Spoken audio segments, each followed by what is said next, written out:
Our first panel discussion for the 2018 Global Force Symposium and Exhibition is Improving Long-Range Precision Fires in the Joint Fight.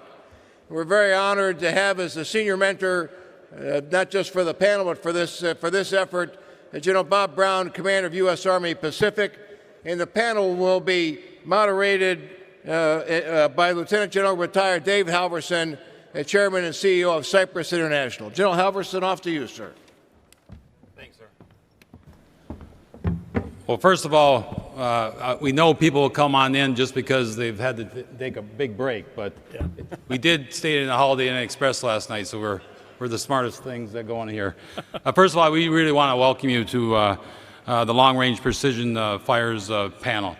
As you heard the Undersecretary and the Secretary of the Army and discuss kind of the CFTs and what this was, and obviously with long-range precision fires is really going to be an important one that we get after.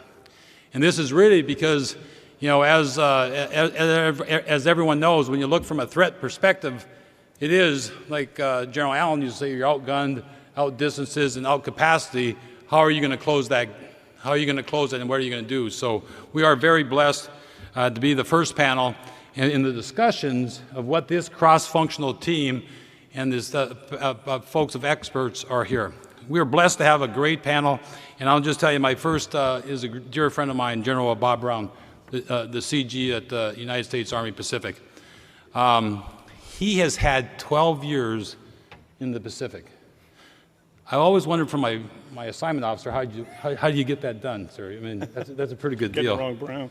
Yeah, and the reality though is you heard the Secretary say each of these cross-functional teams have a senior mentor, and General Brown is that senior mentor for the long-range precision fires, but he's commanded at all levels. No one's more capable to be that mentor. From his early days at West Point, as a star basketball player and stuff under Coach K when he was there at West Point, but it really is what he's done on the battlefield and stuff. Being a battalion commander in 1st Cav. Obviously, we were battle buddies when he was the maneuver center of excellence and I was the fire center of excellence, the CG, a great battle buddy, CAC commander, I Corps commander, now a CG at USARPAC.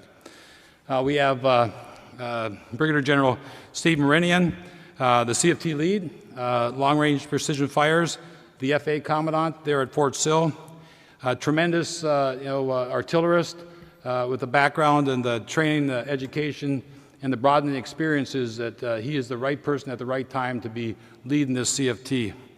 An expert artillerist, 19th BCD commander, the 4th Battalion, 319th Battalion commander, and took that to combat in Afghanistan.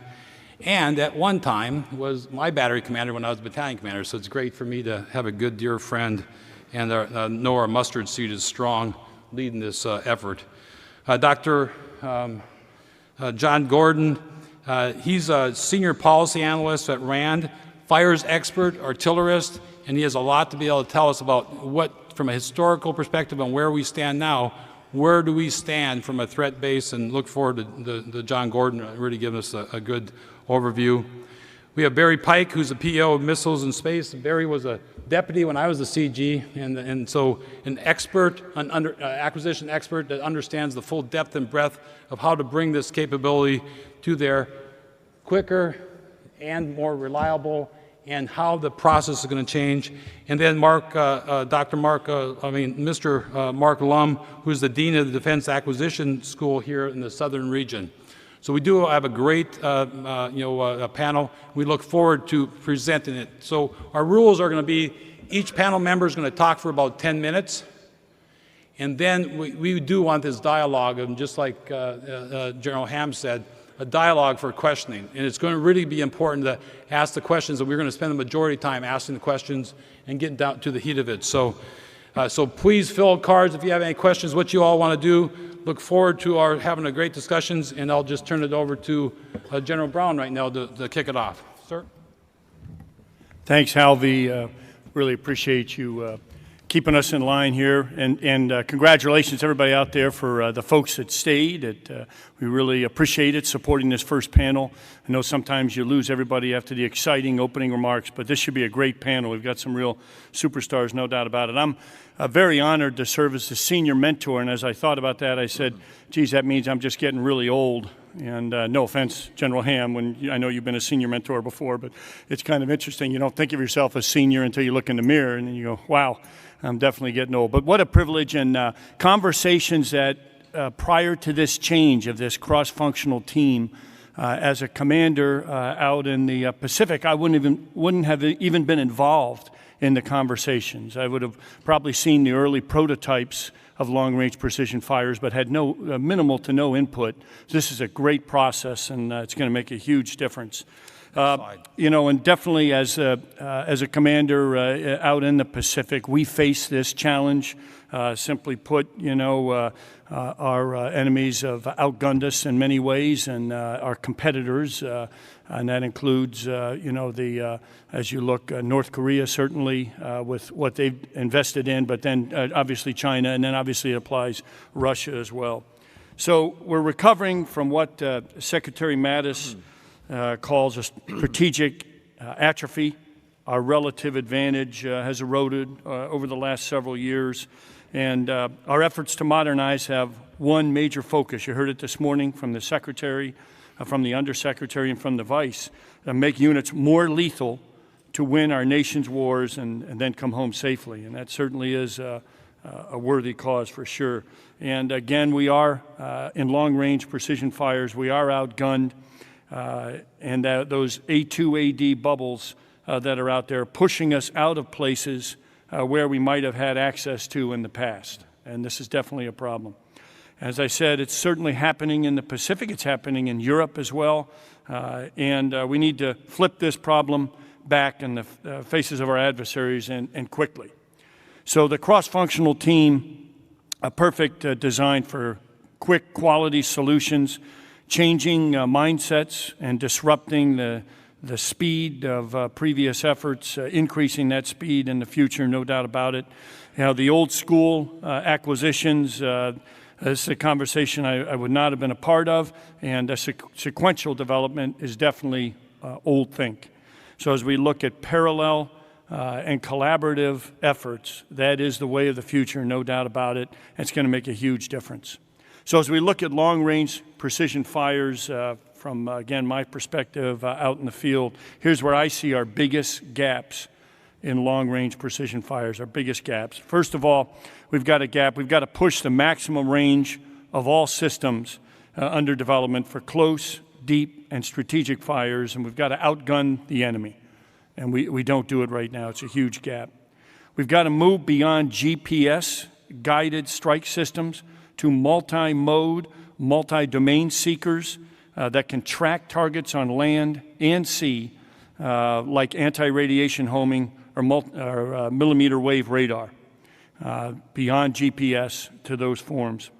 And these capabilities certainly would be decisive against adversaries that I mentioned earlier, both again in the Pacific and in Europe, and would fundamentally change adversary calculus and strengthen deterrence, no doubt about it. And it wouldn't just affect the Army. This would affect our joint partners as well if we do this right. It's absolutely key to the future. So how do we fill these gaps? And as we look at it, simply stated, you know, we need cannons that fire as far as rockets today. We need rockets that fire as far as today's missiles. And we need missiles out to 499 kilometers and beyond. And I realize there's INF treaty obligations beyond that, but we need to push beyond that. So again, cannons as far as rockets today, rockets as far as today's missiles, and missiles out to 499 and beyond. We must leverage commercial innovation, cutting-edge science and technology and prototyping, and warfighter feedback is extremely important. And that will get us the fires we need to fill the gaps, again, in a multi-mode, multi-domain weapon systems that outrange the enemy. We have to couple these systems with sensors from any service that see farther than the shooters. sensors that see farther than the shooters. We need a joint integrated sensor-to-shooter kill web, an integrated kill web, a network of systems that no matter the service or agency can connect the sensors that find a target, fix its location with any fire system appropriate to finishing it so that the communications and authorities between them is seamless. We do not have that now. This is what we need. Methods to layer non-lethal effects as well to make our kinetic effects that much more effective.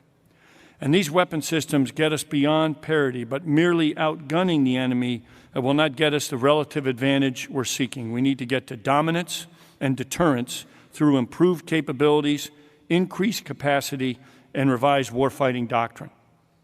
An individual weapon system has to talk to and be layered with other weapon systems, systems above, below, alongside it, and across services again. If our sensors and shooters are all networked, we can more easily mitigate the vulnerabilities of each service and work together as a joint interoperable force, and we can be less predictable and much less linear than we are today. So we need to accelerate development and adjustment of policies to employ EW, cyber, and space.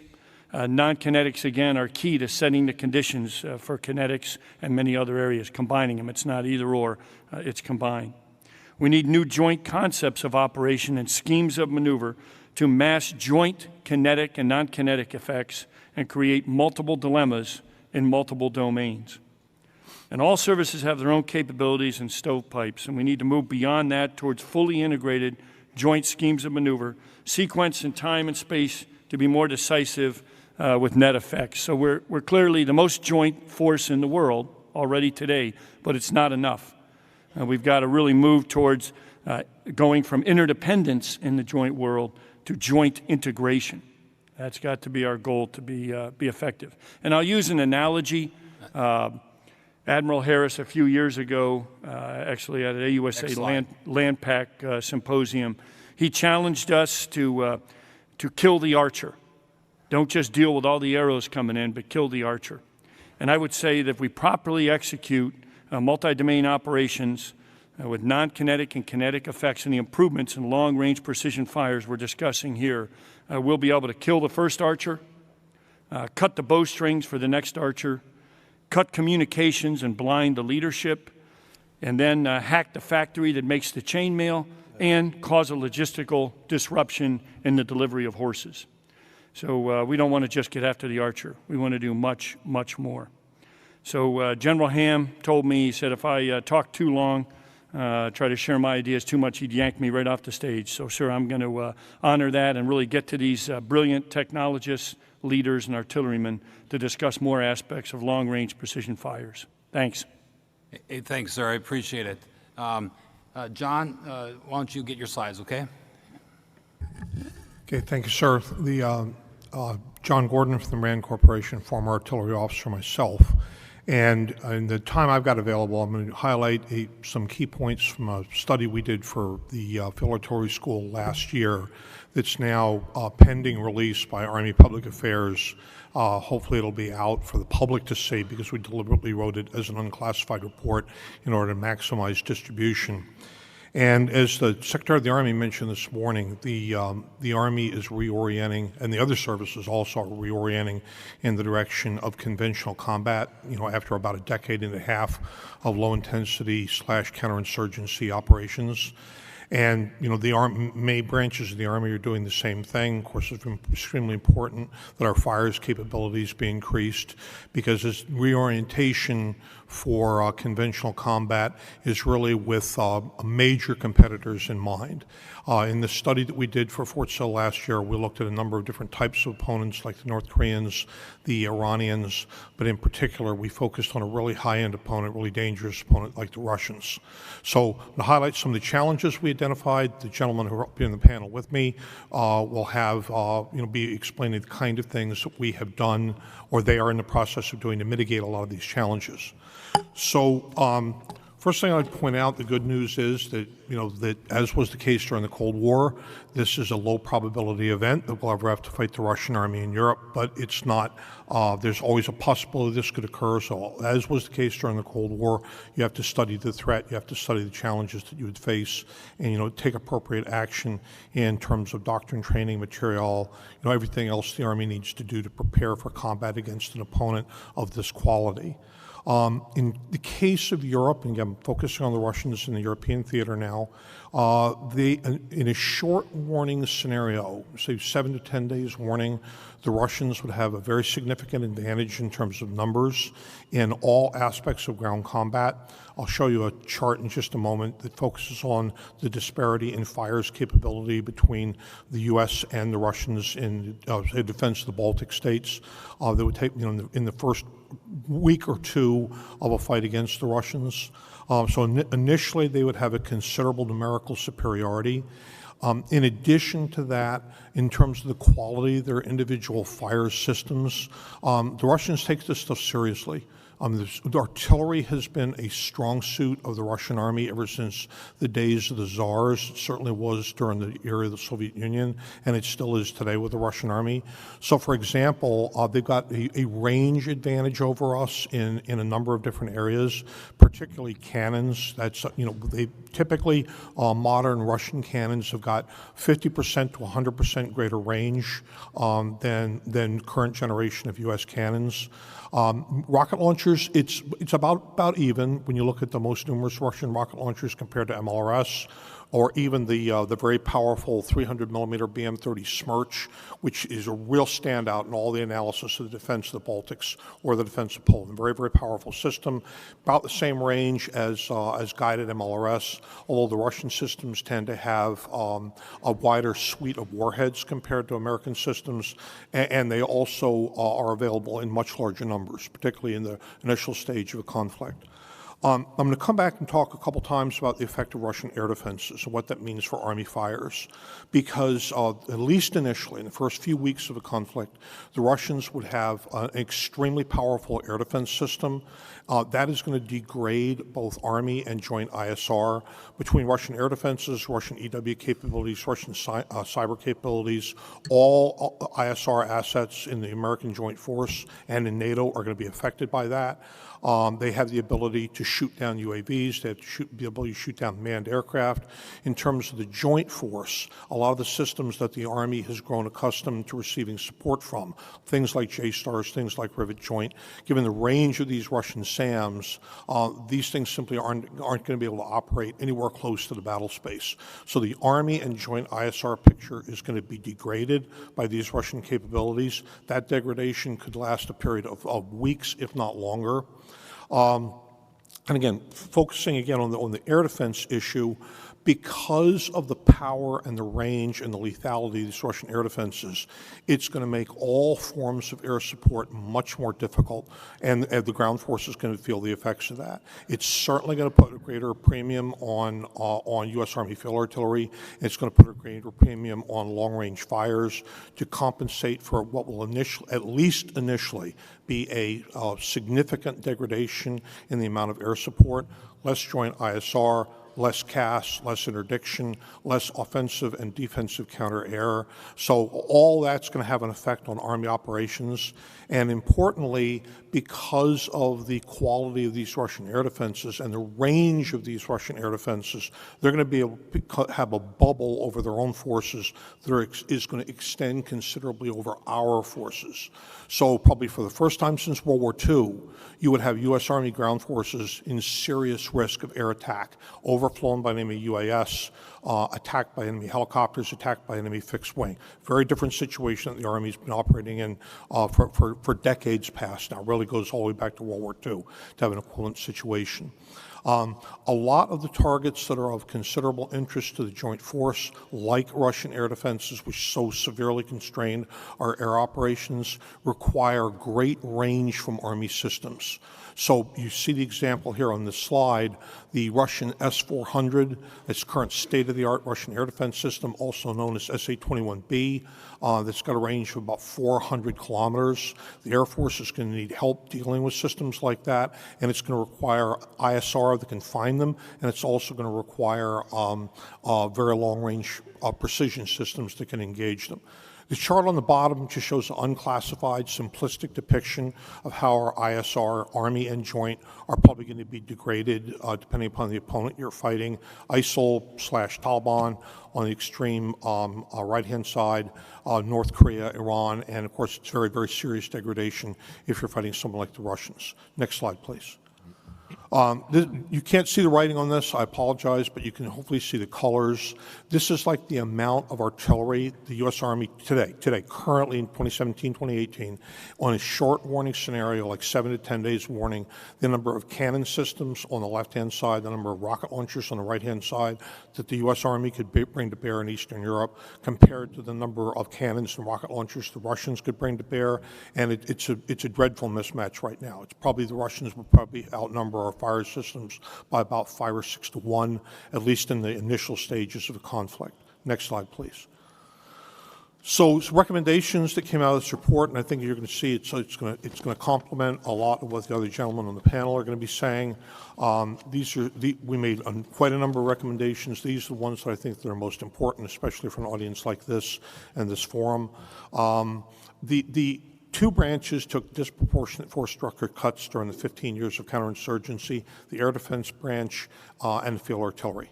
And now when you're talking about fighting an opponent like the Russians, because of the reduction in the amount of air support the U.S. Army will get, it's the need to increase the artillery force structure is significant. It's real, as well as replacing SHORAD and resurrecting a lot of capabilities that would protect U.S. formations against Russian air attacks. So both those two branches disproportionately cut. They need more. Both of them need more force structure. Ensuring, given the ranges the Army is going to have to be providing fires on, providing an adequate replacement to attack them sooner, not later. That's the LRPF program that the others on the panel are going to be describing is going to be very, very important. And just one thing I'd note about that is, given these Russian air defenses that I continue to mention, having a missile that can deal or is going to be able to function in the kind of air defense environment the Russians are going to create for us is also going to be very, very important, in addition to long range and a variety of warhead types. Cannons, the focus here is mostly long-range fires. There's potential to get some pretty long-range fires out of cannons. I already mentioned how today U.S. cannons are significantly outranged by the Russians. So we think the IRCA program and other things are going to increase the range of existing canning systems, as well as fielding something like IRCA will be very important for the artillery. Finally, the research really showed the need to get access to joint ISR. Because a lot of these Russian targets would be at considerable ranges, considerable distance from U.S. forces, a lot of the sensors that are going to be able to find them, if the sensors are going to be survivable at all. I've already talked about that challenge. But it's going to be really important for the Army to get quick, timely access to the kind of sensor data that platforms of the Joint Force are going to be generating. They're going to be able to see deeper into the battle space than the Army will, and hopefully the Army will have weapons to go out there to those ranges. So there's going to be a lot of interdependency between joint ISR and Army long-range fires. And the particular example that I put up here is the F-35. Because of the threat, the air defense threat that I've mentioned several times now, the Air Force and Navy and Marine Corps are counting on using the F-35 as a really important ISR platform. So having the Army giving the Army the ability to utilize very, very quickly, at least appropriate, and they don't need everything that F-35 is going to generate, but appropriate sensor data from the F-35 be extremely important. Thanks, John. I appreciate that. Steve. Could we go to the next slide, please? And one more, please. Sir, thank you for the opportunity, and it's a pleasure to be here and be able to talk about long-range precision fires. What I will say up front is that the Army has got to modernize our surface-to-surface fires capabilities at echelon to guarantee that we have clear overmatch in the close fight, in the deep fight, and in the strategic fight. If we are unable to do that, we will not be able to do for the joint force what it is that surface-to-surface fires do, which are to open those windows of opportunities to enable our Joint and Army aviation forces to exploit deep. We won't be able to support the maneuver commander in the close fight. And so it's absolutely essential that we increase our range, our lethality, and our volume of fire at echelon as we go forward. I want to pause for just a second on the artillery conversation, as I'm the first CFT director to sit up on the stage, and I want to talk for about 2 minutes about what the CFT is and how it's formed and where we are in time and space. So coming out of the AUSA session in October, the Army announced the formation of cross-functional teams to support the 6 modernization priorities. And the CFT's charter is to focus between concept and MDD. In other words, we're to do experimentation, we're to do experimental demonstrations to be able to learn from the S&T that is applied and be able to inform the writing of requirements. That is the sweet spot for where the CFT pilots are operating right now. And to do that, we have matrixed in from around the Army warfighters from FORCECOM, program managers, acquisition logisticians, trade-off capabilities developers, folks from the Army staff from the G8 and G3, contractors, testers from ATEC, and of course our science and technology folks from RDECOM play a huge role. Being able to pull all of those folks together under the direction of a leader in the Army and focus our energies on being able to write requirements and do that experimentation so that we're analyzing not just one aspect of the problem, but all aspects, has been paramount to our ability to try to go fast, which has become a lost art in our acquisition process. So to that end, we're pulling the team together in various different venues and looking at how do we write requirements? How do we write the test plan for what it is that we need? How much money are we applying? General Perkins, early on in the process, in talking with our leadership at the EFCO, challenged us to look at how much money was applied to a program, how much the requirements played in, how the testing played in. And as you look at the interrelationship of the variables, it enabled the members of our team, the program manager, to accelerate a program of record from what we thought was going to be a 28 delivery back to a late 22, early 23 for what we're now calling the Precision Strike Missile. So I'll talk about that here in a minute. That's just a little bit on the CFTs, and as we go forward, this process will in and of itself hone itself, and we will get better as we go. We are also prototypes. So for long-range precision fires, the chart in front of you shows a number of different efforts, and it talks about the echelons from close to deep to strategic. I want to start at the bottom of the chart with strategic, because when the Chief of Staff of the Army says long-range precision fires, what that means to him is a system that can deliver a bullet to strategic ranges. So there are a number of different ways that could be done. It could be done through hypervelocity. It could be done through electromagnetics. It could be done with a very large caliber cannon that's a powder gun. All of those efforts are things that our team is going to explore with the science and technology community, academia, and industry, and looking forward to some great sessions here out on the floor for the rest of the week to talk about what it is that we hope to achieve.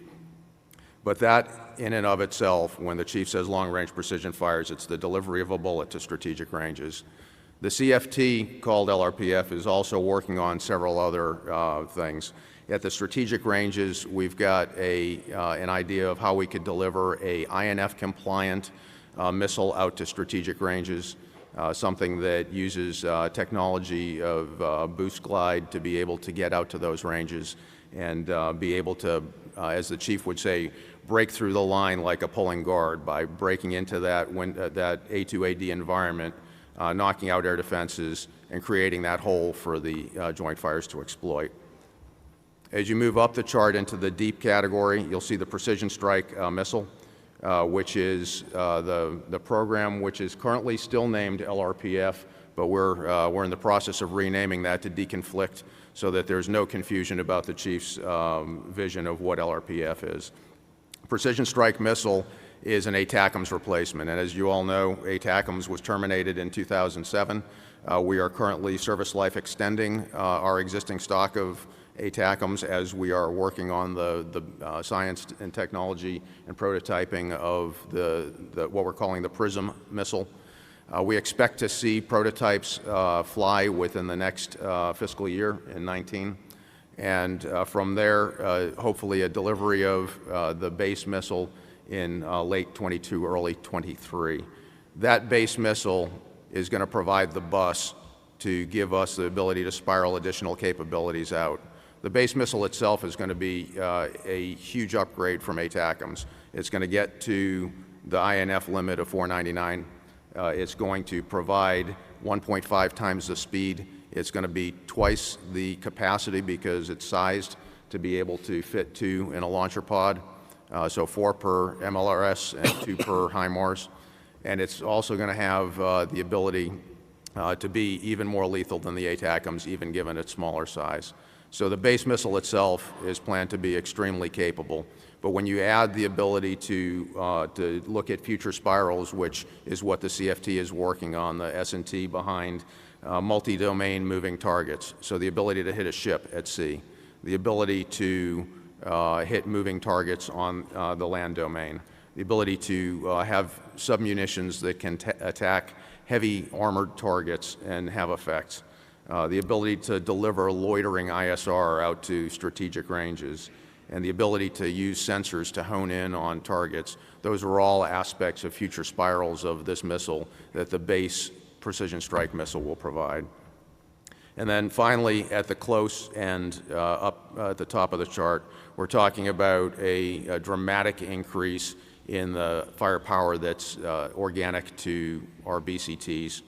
So within an armor BCT, we're currently fielded with the Paladin. The PIM just concluded its IOT&E up at Fort Riley this past week, performed very well.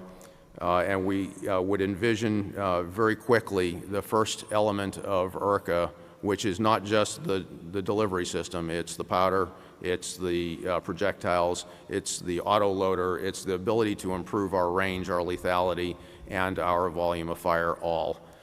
So the first capability we foresee is the upgraded rocket-assisted projectile in fiscal year 21, the XM1113. We imagine that's going to get us out to 40 kilometers with a modernized lethal weapon. In the 23 time frame, the inclusion and the incorporation of 58 caliber tubes, improved breech, improved mount to be able to provide the basis from which we can get out to a 70-kilometer range, and the incorporation of an autoloader to improve our 4 rounds initial mission a minute and 1 round a minute after that sustained rate to a 6 to 10 round a minute sustained rate of fire. That will be the basis of achieving our overmatch against any adversary in any theater. But to really get to sustained overmatch over time, we're not going to stop there, and that's where this effort ties to the strategic effort as well, because we've got to get to the ability to extend that range either through a railgun, electromagnetics, through hypervelocity, or through larger caliber powder gun to get out to those strategic ranges. So I'm a little bit over time, so I'll pause there and I'll save any additional comments for the Q&A period. And Hey, thanks, Steve. Barry? Yes, sir. Thank you.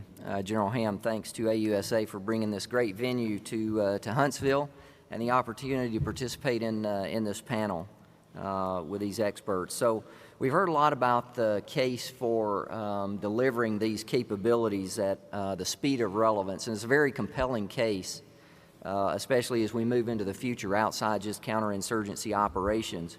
So the question on everybody's mind really is, how are we going to be able to deliver this increased pace? How are we going to be able to deliver these capabilities much faster than we have been before? So I'll talk about just 3 different aspects that really crossed my mind at the very beginning on how we really get after speeding up the process. So those three key aspects at the beginning are teaming. I'll talk a little bit about some tools, and then training. Dr. Lum will pick up where I leave off, especially on some of the training aspects. And we've already heard quite a lot this morning about teaming. And so accelerating capabilities to warfighters is a team sport. Acquisition is not an end to itself. The acquisition process is not an end unto itself. The end is delivering the warfighting capability to our soldiers and joint warfighters that they need. So the Army has organized cross-functional teams under an operational leader, in this case General Moranian, for long-range fires, who's working directly with the combatant commanders, as well as industry, to focus the team on accelerating capabilities in accordance with the priorities of closing the operational gaps that have been identified by the combatant commanders, by the joint staff, and by the Army. So the team members, as we've heard, obviously the PEOs, General Al Abramson, who is my counterpart at PEO Ammunition, has matrixed one of his project managers, Colonel Will McDonough. I've matrixed one of my project managers, Colonel Chris Mills. They're here today with us to look at, to be a part of this cross-functional team from an acquisition perspective in terms of refining requirements from the very outset, understanding what the operational requirements and gaps are, even from a combatant commander and force comm perspective, since they're also members of the team. And this team, of course, includes members beyond just the acquisition and operational community, the contracting folks, the test community, engineering, logistics, the cost estimating community, engineering, and science and technology. All have provided members to these teams. So now on just a little bit more to the tools. And so Congress over the last few years has enabled us, given us some additional flexibilities with acquisition reform, and those have been important. So we'll be implementing the additional flexibilities, or we are already implementing a lot of those flexibilities that have been granted by Congress. I'll say right off the top of the list there that you've already heard some of our senior leaders talk about this morning really is about delegation and empowerment. To me, that's one of the key and essential elements of being able to speed acquisition processes. And so delegating authority to project managers, to PEOs, lower levels in the organization, all under the construct of accelerating capabilities is really one of the fundamental things. So Congress has allowed delegation to happen from OSD to the services. I can tell you within the Army, the Service Acquisition Executive, the Army Acquisition Executive is pushing down authority to the PEOs and the PMs. We already have policies and processes in there so that our 06 PMs can manage risk in accordance with a view of the operational risk in mind so that we can accelerate these capabilities into the field. Some other enablers that you've already heard about this morning on accelerating capabilities, early prototyping and experimentation to get capabilities into the hands of soldiers earlier, leading to earlier initial capabilities and then improving those capabilities over time. One of the key enablers, I believe, are modular open system architectures.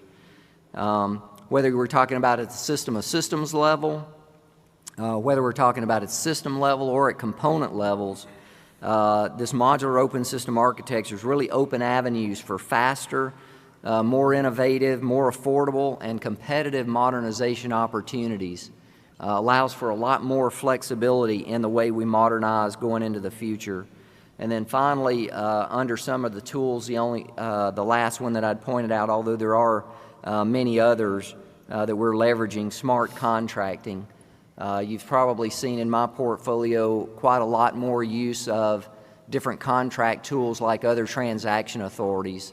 So it's a very fast, very effective way to start to get into prototyping very early, to be able to hand off prototypes to soldiers early in the process to get that experiential feedback right away.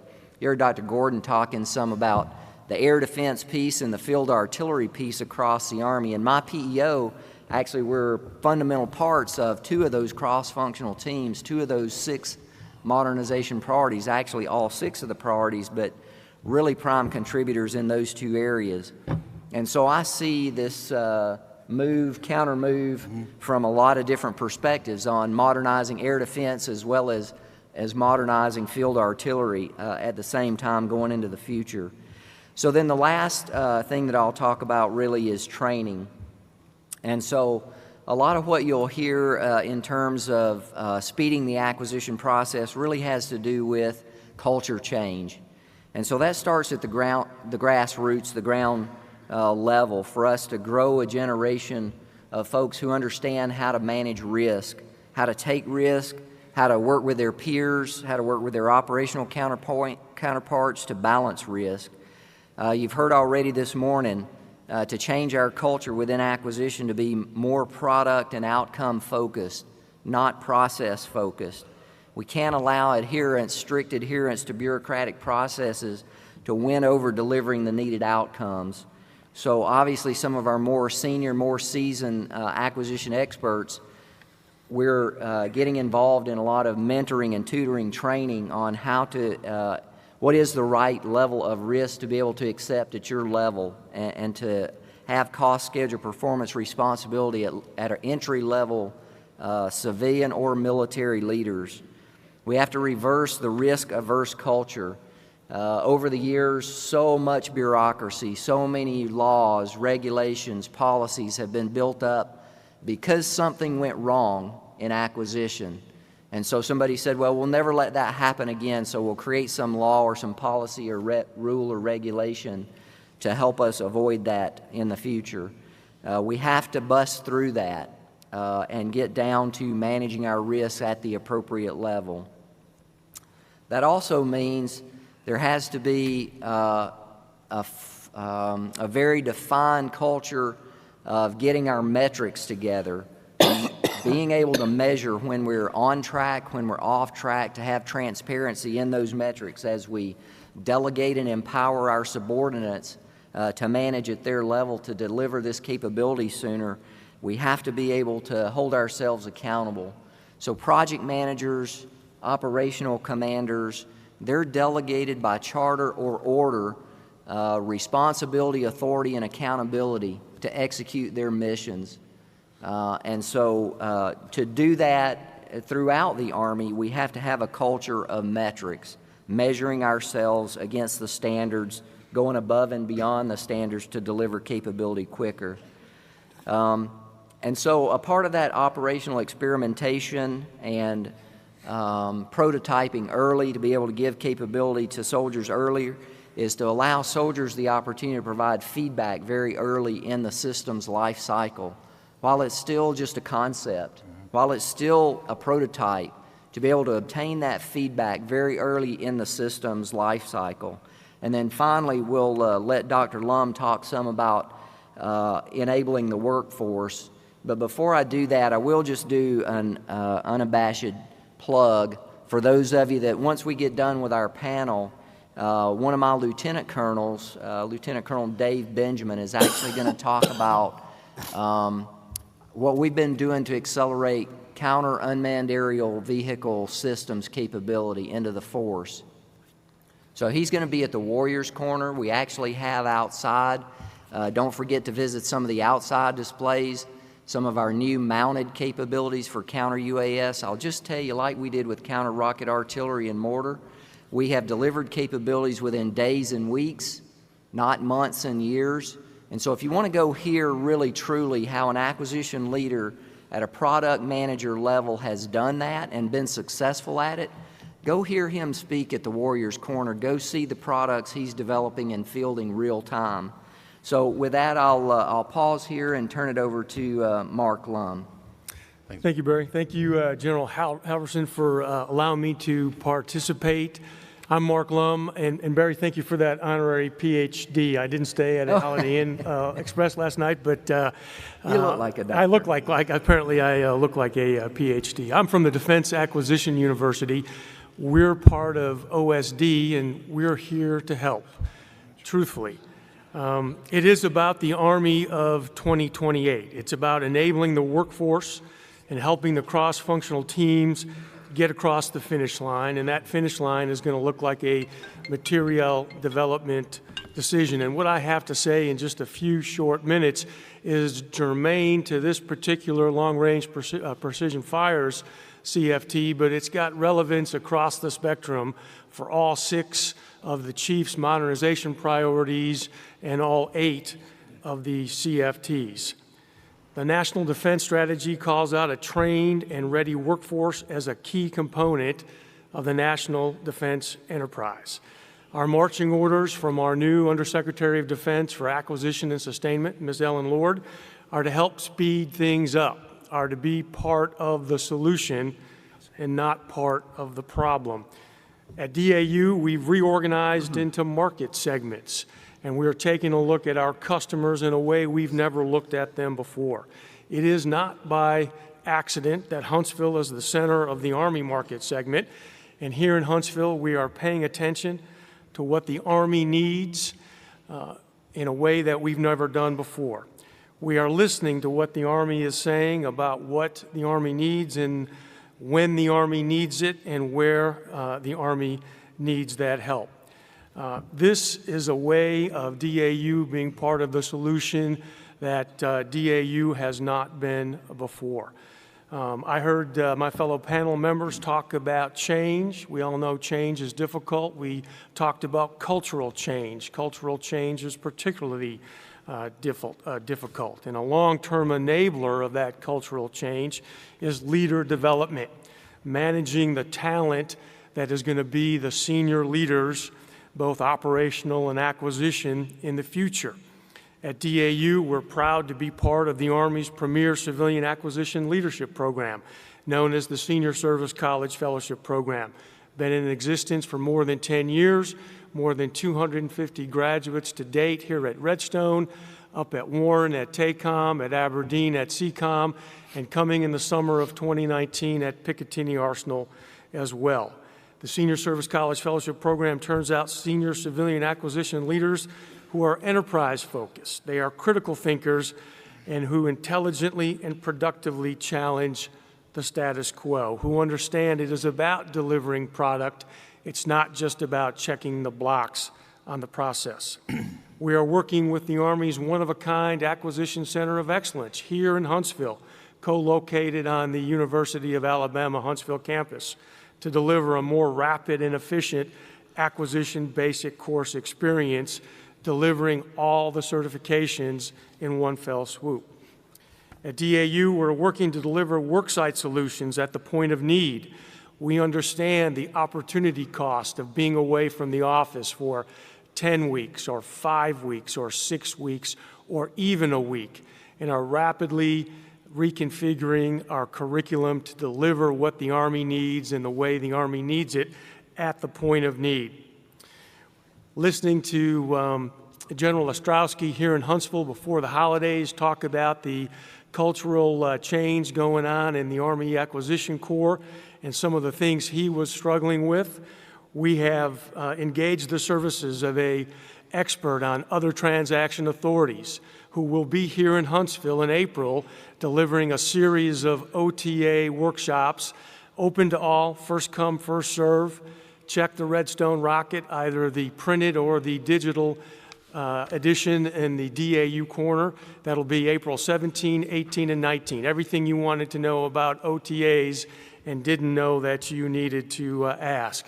We're delivering training and negotiations, both orientation level and advanced level. We're deploying a workshop on proposal analysis to analyze cost and price realism, all based on specific needs that the Army has.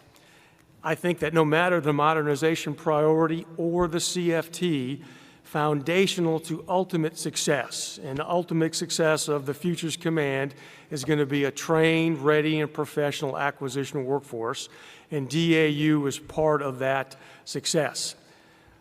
And that's all I've got. Yeah, thanks, Mark.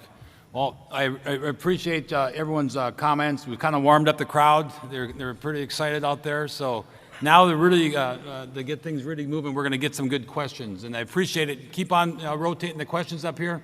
I think, General Brown, why don't you take it, since you're the lead mentor and stuff, why don't you take the first question and warm things up? Let the old guy go first. I like that. I think so. Okay, I got a great question here. It says, long-range precision fires. What are your thoughts on how long-range precision fires and multi-domain battle will affect or impact leader development? And, you know, that's a great question. The good news is we have mission command as our command philosophy. You know, we switched 2008 in the middle of 2 wars to mission command, empowering, building trust in those teams. You certainly cannot do multi-domain battle, multi-domain operations, and these long-range precision fires we're talking about would be impossible without leaders that are empowered. And it's one of the advantages we have. Our people are our advantage, and our adversaries, you know, we've been talking a lot about how they outgun us, but one thing they don't, our people are the advantage and can take care of this empowerment and the ability, the quality and level that we have. And again, that philosophy of mission command. So we're going to have to take leader development to a new level. Start earlier. Leader development, as we all know, is critical. And we had this saying of developing leaders in the past that were comfortable in ambiguity and chaos. That's no longer good enough.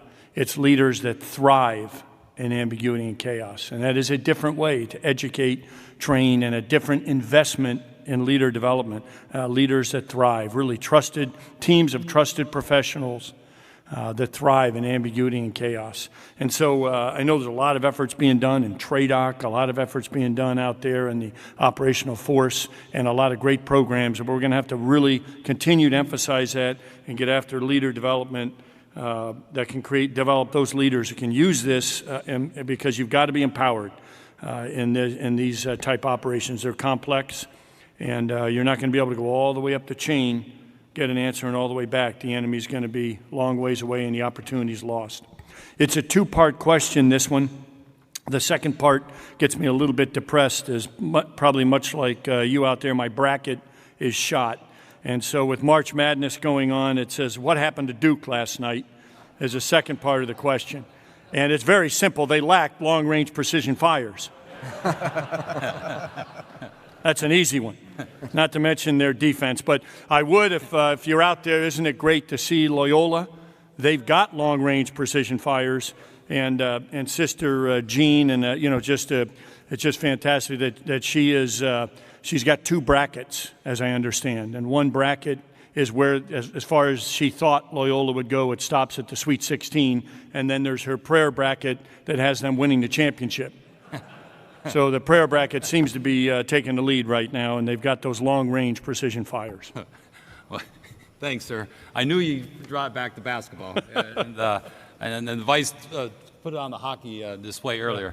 General Meridian, another question. Joint sensor shooter integration is pivotal in improving joint integration and interoperability amongst our partnered allies. How do you integrate the sensor portion of long-range precision fires with both joint and allied partners? Sir, that's a great question. So it's fires are an end-to-end process, from the acquisition of target to how do we communicate that target back to the folks that are going to calculate data, whether that's a system or a node, how we deliver that fire, and then how do we assess the results of what we've done. So the sensor link, can we go forward about 5 slides, please, to the whole portfolio chart? Keep going. One more. Yeah, so if you look at the top band here, you know, there is a joint architecture of sensors that we rely on in the current environment.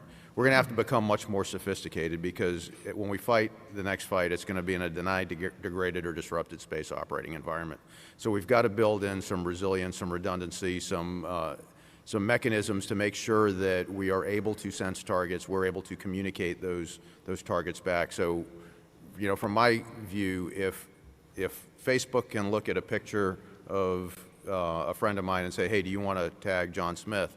Then why can't a F-35 flying sense a 2S-35 on the battlefield and use that same kind of intelligence to route back through an open architecture network back to a firing node saying, this is a 2S35, it's on the high priority or high payoff target list, and generate a fire mission. I mean, that's the type of sophistication that we've got to get to as far as our ability to sense and use modern technology to get that sensor-shooter linkage done well. So the joint aspect is key. Likewise, there's a joint aspect in delivery, because everything that we have in the field right now and everything the Marines have in the field have commonality. And so as we look at the land forces of our department, we've got to make sure that we're nested with them. And to that end, I've got a enabling team member within the CFT from the Marine Artillery School. And then as we look at multinational, I know some of the CFTs have already incorporated some multinational partners. We've made the groundwork to begin that as well. I think long-term, particularly as you look at sensors, as we increase the range of what we're able to do at echelon, whether it be cannons, whether it be rockets, whether it be missiles, the sensors are going to be able to reach back to a capability that's at a much greater depth. And so our multinational, whether they be allies or partners, the ability to integrate them into that joint network. And so I'm talking about network, and I know General Gallagher is probably sitting in the back taking notes on what I'm saying here, but you know, all of the CFTs are working very closely together. I'm taking this in a little different direction, but I think it's important to say that the horizontal integration that we are doing and we're going to continue to do as we go forward is absolutely essential. There is no CFT that does not touch what long-range precision fires does. General Gervais is sitting in the front row here, or near the front row, and she's, you know, the synthetic training environment. We've got to be able to find sophisticated ways to show how we can train in any environment, live, virtual, or constructive, the ability to deliver fires at those ranges. The network has got to transport. Air defense is the other side of a coin. Future vertical lift is a sensor for us on the battlefield. Next generation combat vehicle could provide a platform on which we would put our extended range cannon of the future. So just to add on to this question, I think that not just the network and the sensors integrated with our long-range fires, but all of the aspects of how we'll fight as an Army and a joint force and as a multinational force all have to weave together and be horizontally integrated. Like Steve, like you said, I think it's really important, because if you can't talk, you can't shoot, right? Sure. And you can't employ the capability. So even the crossing between the CFTs is going to be important. I think getting back into allied questions, it is really important, because we've seen that in Afghanistan and other places where, because of, you want to be able to use all capabilities there to be able to, so if you're, in the northern Mazar Sharif, and that was the German sector, how do you, if you're on the ground, getting their fires and stuff, how do you get the access and stuff, and the continual good work, I think really does nest with the national defense strategy and where everything is, what we're trying to do from partnership capacities and how we're going to allow that into the precision fires. So what are your thoughts on that? Or Sir, so I absolutely concur. So taking my CFT hat off for a moment and putting my Commandant hat on, yeah. In the Europe theater, there was just in this past several weeks a fantastic exercise, Dynamic Front 18, Good. in which we demonstrated the ability to use the ASCA, ASCA protocol and group of our allies and partners to interrelate our fire control systems. So General Schaffner was over there from the FCO. We had a large contingent over helping USAR, but members from more than a dozen nations participating. The ability to take observers from one country, use a network to route fire commands and firing data through a fire direction center, 2 guns, coordinated with attack aviation, all different countries, all talking to one another using this protocol. Now, it's not a panacea. It is a capability that is at various different stages with different allies, okay. Based Good. on what capabilities they have with their fire control systems. But it's the basis from which I think we ought to strive to get to true interoperability. Oh, I agree. Well, that's great, and I'm glad you had that experience. Hey, Barry, could you, Sure. I think you got a question, if you could, read it and then Sure, give it be the glad first, to. stab So the at it. question is, will and if so, how will the Army reach out to other services for technology? For example, the Navy has an ACAT-1 missile called the Advanced Anti-Radiation Guided Missile. This multi-mode seeker seems like a capability that could be rapidly prototyped in an ATACMS replacement. How is the Army surveying other service technologies without being dependent on prime contractors' technology? So lots of different levels to answer that question on. I will tell you that the Secretary of the Army is meeting with his counterparts, the Undersecretary. At that level, they are actually interchanging on S&T, research development investments. Dr. Tom Russell, I saw him out in the office, who does the research and technology for ASALT, my headquarters, meets regularly with his counterparts. So there's obviously an interchange that goes on even at the secretary level.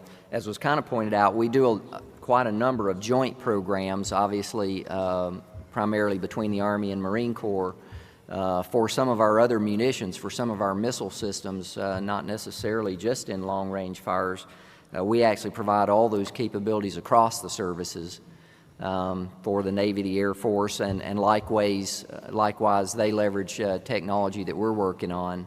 So there are these institutional habitual relationships between the services and with OSD at their level for staying abreast of technologies.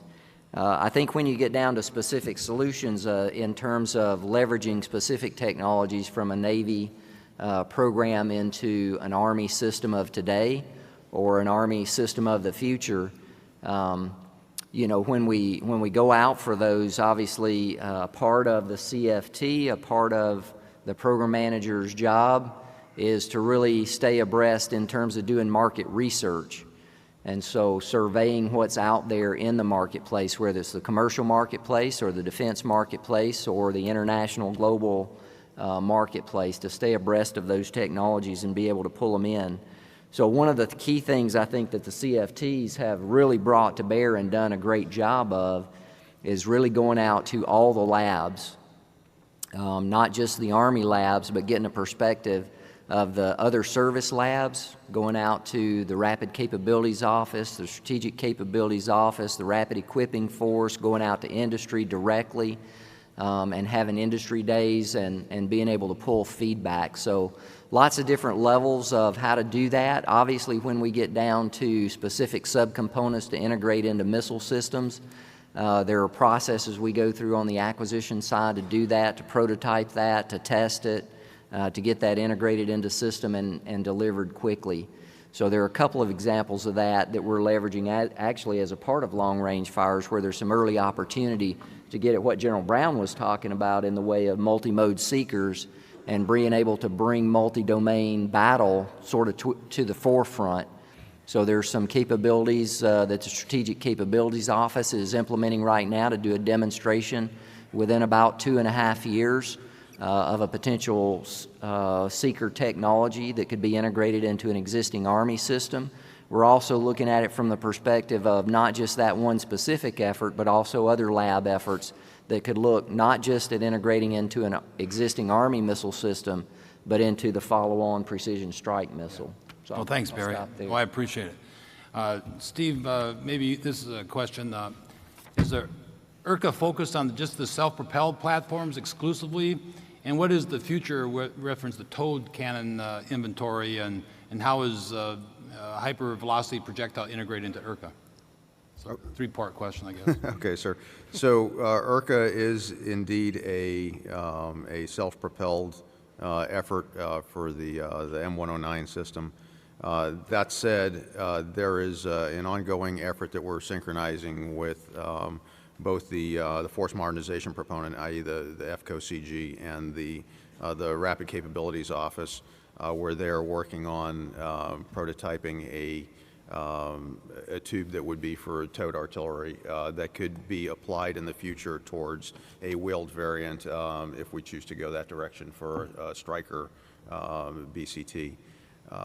The inclusion of hypervelocity really requires an upgraded tube from what we have on the 777 and the Paladin right now. A 39 caliber gun is not going to allow us to get to that. So that's the impetus behind getting to a 58 caliber for IRCA, and maybe up to that or something smaller than that, prototyped to see where it goes with the towed or, Oh, good. or the wheeled force of the future. Well, thanks.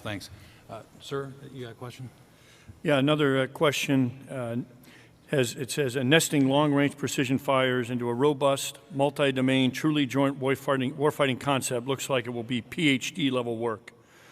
Are there any efforts underway to set up stressing, fully enabled joint training and wargaming at Echelon to work out the issues for the joint force, like our CTCs do for the U.S. Army? And a great question, and as one of the reasons that the Army, the Chief of Staff of the Army and Department of the Army has given U.S. Army Pacific the lead in efforts on multi-domain operations, establishing a multi-domain task force because the Pacific is the perfect place. And what's happened is PACOM then established a pilot. So all the joint forces, all the components are involved in the Pacific. And it really came down to, tried this a few years ago and we weren't that successful, but the reality is now they cannot do their mission without multi-domain operations working together based on what we've been talking about earlier, being outgunned and the extensive A2AD capabilities that exist. So what that's led to is numerous exercises, tabletops, war games, all joint with, again, the entire team at PACOM. An example is RIMPAC. It's the largest maritime exercise in the world, and it actually is multi-domain this summer, designated by PACOM, and we'll have extensive, all domains will be in play, whereas in the past it was really a maritime-focused exercise only. Another example is Pacific Pathways. Extremely successful deploying forces the way we would in the Pacific 9 months out of the year, having a force west of the international date line that gives the PACOM commander options. Well, next year, for the first time ever, we'll actually have a multi-domain task force on Pacific Pathways. And for all of this, we're linked very closely with TRADOC, AMC, with representatives at AMC, TRADOC with us, and folks like Concepts Analysis Agency, and then others like RAND as well. Because we don't have this morning, when the Secretary used that great analogy of 1973 coming out of Vietnam and 10 years to produce air-land battle. Unfortunately, we don't have 10 years to develop the doctrine. We've got to be able to go from concept to doctrine much faster. And so linking in TRADOC, linking in AMC and the key players in the joint world as well will help us get there much, much faster. And a final example in this is we recently, one of these was a South China Sea scenario with all the components involved. And it was totally different how we had handled a South China Sea scenario before. And not to go through the whole thing, but the Reader's Digest version, I would use the analogy initially.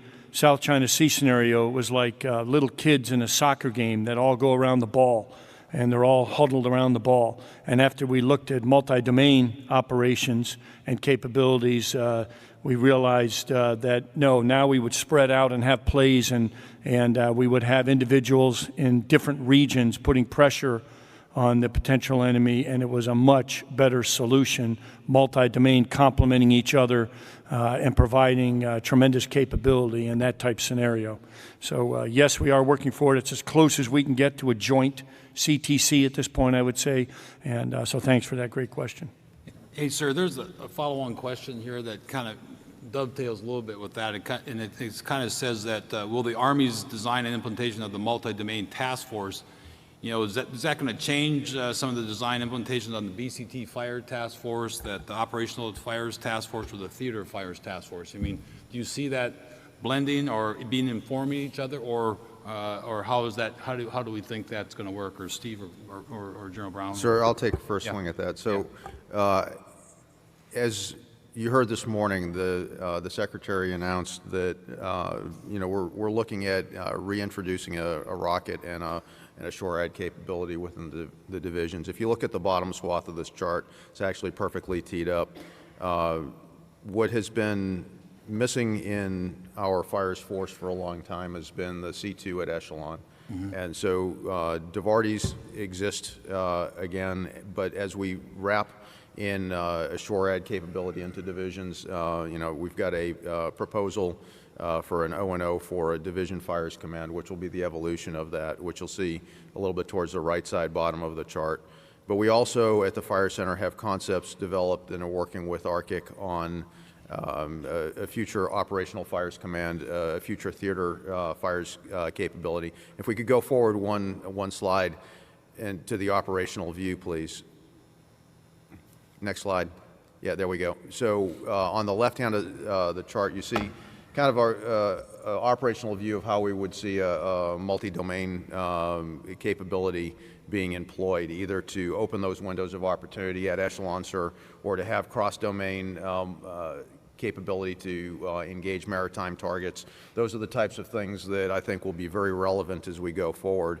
And so our experimentation, and as General Brown just spoke to, of the multi-domain task force and the great work that 17th FA Brigade's been doing with I-Corps in the Pacific to help us refine our thought process on that will absolutely inform how we go forward, and whether or not that has .mil PF implications down at the lowest tactical levels. I think it's probably a higher level above the division force. Good. And I would just, well said, Steve, and just to add on, what we found early on in experimentation and exercises is we developed a robust, we call it the IQs cell. It's Intel, Cyber, Electronic Warfare, and Space, and that has had the most significant impact, and it's individuals more senior and empowered within that multi-domain, and that's been the most significant impact to add to that. So yes, I see those task forces changing, and that's one example. So lethal and non-lethal exactly. Effects that you want. Okay. Exactly. Well, that's great. Yeah, Barry, I think you have one, right? Sure. So the question is, modular open system architectures have been around for 30 years. Can you note 2 artillery, mortar, or missile programs this is actually worked on? So it's probably not as elegant as what we're pursuing now, but I can tell you almost every missile system we have has substituted sort of in a plug-and-play manner, if you want to think of it that way. In Hellfire, we swap out warheads on a regular basis. Guidance systems, we're in the process of swapping out rocket motors from one that is not as insensitive as we'd like it to be to an insensitive munition rocket motor, so that is in process. Guided MLRS and ATACMs, obviously lots of different payload kind of opportunities there that we've changed from essentially cluster munition type warheads in the past to unitary or other type warheads and payloads. The PAC-3 missile segment enhancement, obviously a generation beyond just our basic PAC-3 missile, where we substituted a different rocket motor, one that takes us farther out and higher up to defend against evolving threat. And I would say in the labs, AMARDEC has been working on modular missile technology that is more by design, taking this thought process of a common bus, if you want to think of it that way, in terms of the architecture of the missile, to allow standardization of interfaces for the major components of a missile. Essentially the same thing that we're working on for the Integrated Air and Missile Defense Battle Command System. So when you start to talk about integrated networked webs or capabilities of sensors and shooters that are agnostic, certainly that's what we moved out on with IBCS capability, where you're able at the component of an air defense system able to plug and play either at the sensor level, the weapons level, the launcher level, even inside the IBCS software itself is modular, so that if you have a different track manager, some other kind of processor that you want to use in there, it's designed so that the interfaces are tightly controlled and known, and those can be provided out to industry for additional increased competitive opportunities. so that you have different folks looking at how to get in the game. This is one of the things actually to encourage small businesses. A lot more of the innovation that happens out in small businesses is when you move to these modular open system architectures. There's a lot more opportunity then to broaden the playing field when you can just hand an interface control document to anybody out in the industry, even commercial industry, and say, here's what it takes to work with this system. Well, good. Thanks, Barry. I really appreciate that. I got a question here. And now, you heard that the under said, about the CFTs, and the process. And this kind of says, like, how do you manage it? And I was at CENTCOM, we tried to deny that we could do, it's 26 hours in the day, not 24. You know what I mean?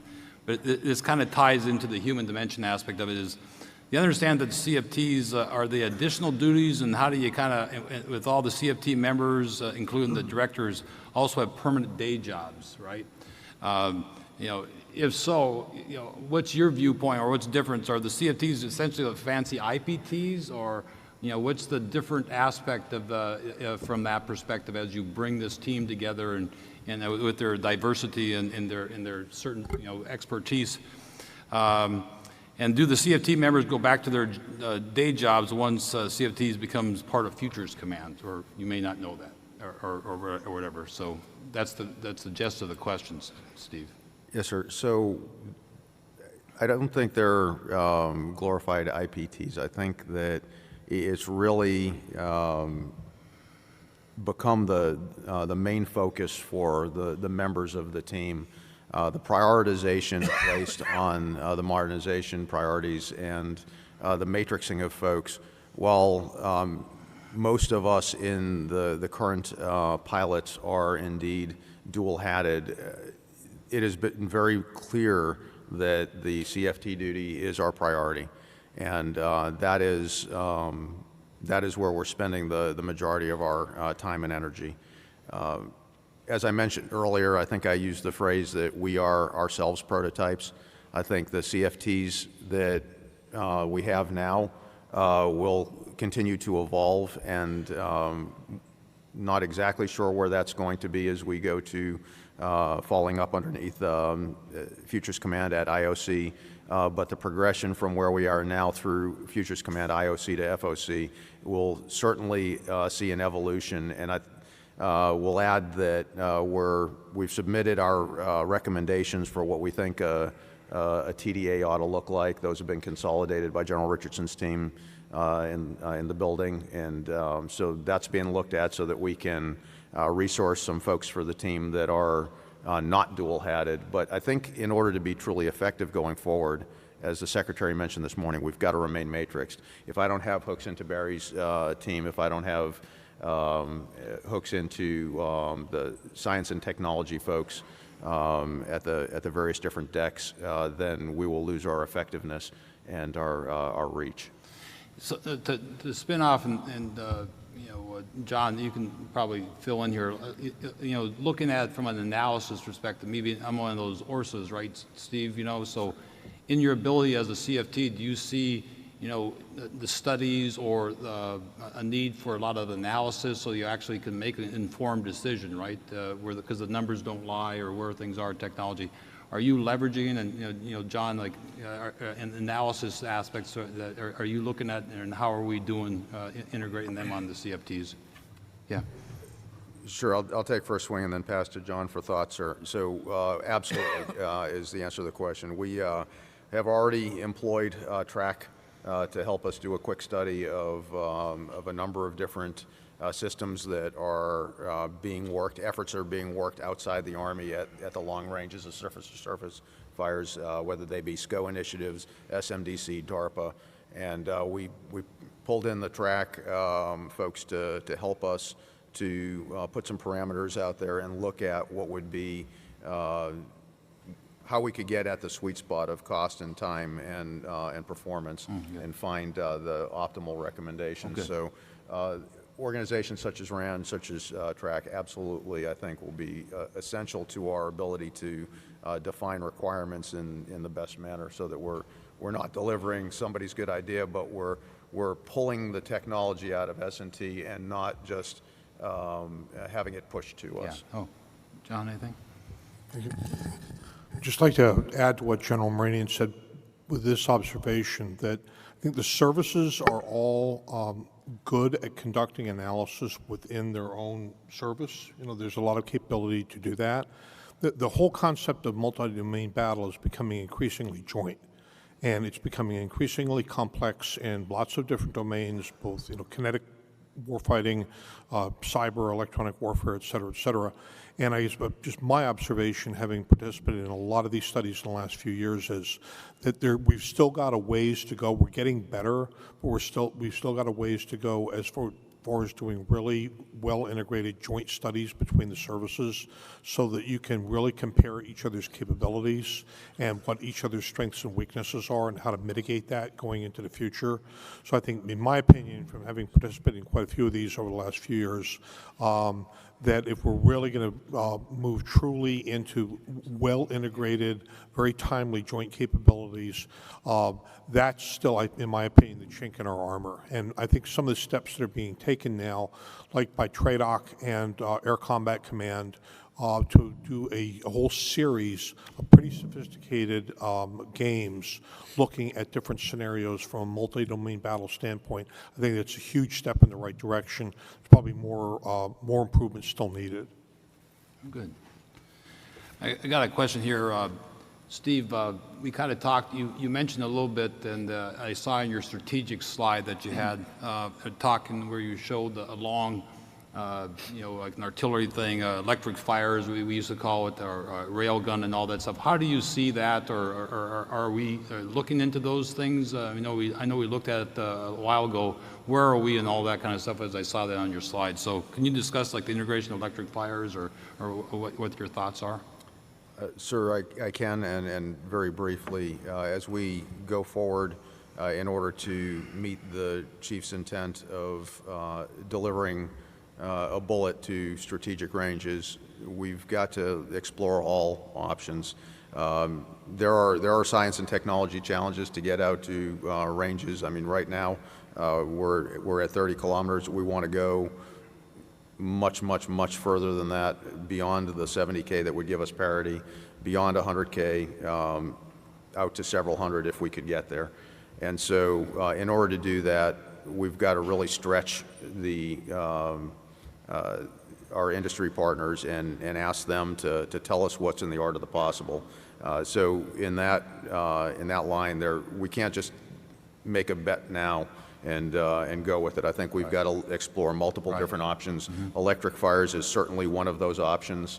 I think hypervelocity is certainly also an option, and as I mentioned earlier, a larger caliber powder gun to try to get to those strategic ranges. So it is something that we're going to look at very closely as we go forward, and I know Army leadership is very excited at the prospects of what that might bring to the fight. Good. Hey, Mark, Lum, you kind of talked, and Barry kind of talked. How do you educate and change some of the culture as you educate your acquisition folks, and like you heard General Brown talk about mission command, and how do you empower? So for a while, if it had been more focused on the time, schedule, cost, all that kind of stuff, get them down to accept that as authorities where they haven't had them before. How are you, addressing that in the university, and are you giving them vignettes, and or you empower them, and how are you working reference to legal and all these other things that used to, the big B things that could really, do that? What's your viewpoints, and what do you have to change in your curriculum, or are you going to change anything in your curriculum as things adjust in the acquisition world? So I think there's a couple aspects to that answer. So cultural change is hard. We heard comments this morning about how it starts from the bottom. It also starts from the top. Ms. Lord, the new Undersecretary for Acquisition and Sustainment, is on record as saying that the heads cannot be delivered on silver platters when leaders trying to do the right thing in the right measure fall short. We heard the Secretary talk about failing early and failing cheap. So folks are paying attention to what happens to those who go before them. And in terms of the Defense Acquisition University being the corporate university of the Department of Defense, and you can say what you want about the process. It is not the end in itself, but we have to have some kind of process. But it's only a means to enable capability to the warfight, and it is not telling the Army what to think. We may have been guilty of that in years past. We certainly are not guilty of that now. It's equipping leaders to think and to think critically, and teaching them how to think in all manner across all domains, no matter what the modernization priority. And we're taking a hard look at the curriculum in terms of what each of the components need, and not just delivering a very unappetizing pablum across all of the components, but figuring out how each of the components in general, and the Army in particular, wants their curriculum seasoned, so that we're delivering to the Army what the Army wants in terms of helping the Army change its culture, and providing the training to those folks across the 12 or 14 different career fields amongst, I think it's somewhere north of 30,000 Army acquisition professionals. That's civilian and uniformed as well. So it's taking a lot of change on the Army's part, but it's also taking a lot of change on OSD's part as well, with the breakup of AT&L into A&S and R&E. There's a lot of change on the horizon, and there's much more to come. Good. Well, thanks, Mark. Sir, I think you got another question. Yeah, another good question. Says, are you interested in joint Army, Marine Corps, and Navy experimentation to demonstrate integration of the F-35 Bravo with land combat operations? And if interested, what demand signal will United States Pacific Command send? And PACOM has already sent that demand signal in a pilot, again, a multi-domain operations that's ongoing right now.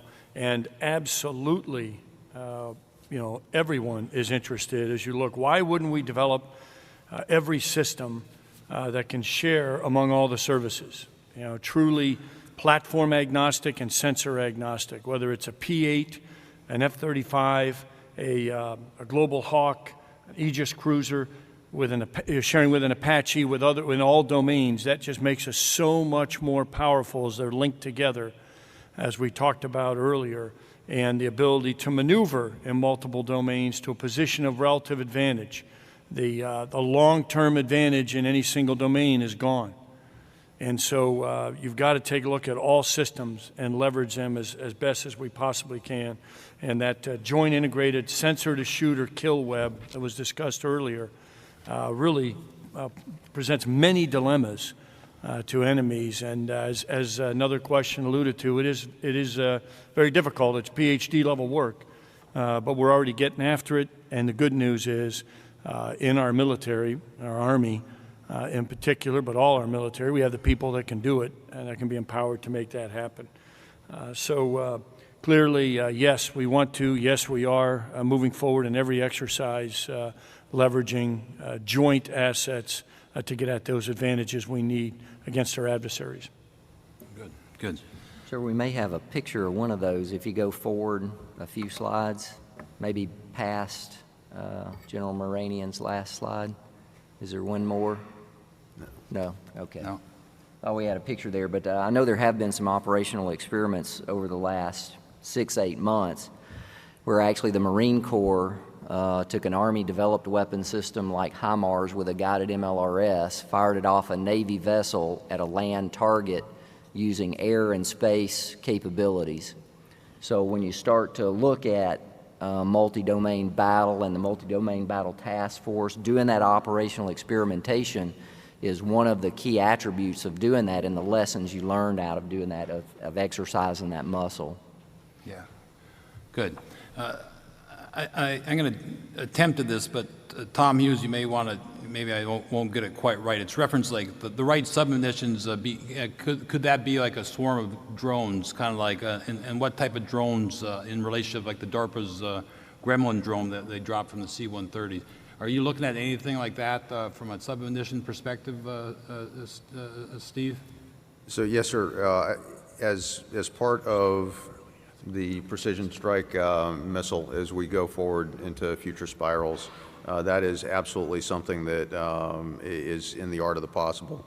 Anything that could be delivered out to those deep depths of the battlefield to help us get eyes and communicate that back is on the table. We're in the early stages of thinking about where that could go. That technology and incorporating that technology exists, but it's a matter of incorporating it into a bus that will deliver it and how we communicate from those distances back. So it is on the table, and it's something that we need to continue to work to develop. Yeah. There is this one, they said, what CFT will address just-in-time logistics that will be critical in employing the expedition force? I don't think that's a long-range one, but I know our artillerists, we do have a lot of tail that we bring as we need a lot of ammo. But I do think it's one of these things that I think from the whole acquisition perspective, we're going to have to continue to make sure we do, smart logistics is integrated into all the, the concepts, and that's work that's continually done from our operating concept and stuff. But I'm not sure this is that panel, but it is something I'm sure we have to look at, is with the logistics aspect of expeditionary warfare as we kind of move, and you probably see that big time in the Pacific. Yeah, they say, amateurs talk tactics, the experts talk logistics. And I never thought I'd say that as an infantry guy, but clearly logistics are critical. And in all of these, that's an early lesson learned, is we can't do it the same old way. And I think it's got to be across all the CFTs. You can't ignore logistics in any of them, and it will come out in every single CFT, there's no doubt, and will be in many cases eliminating the long pole in the tent.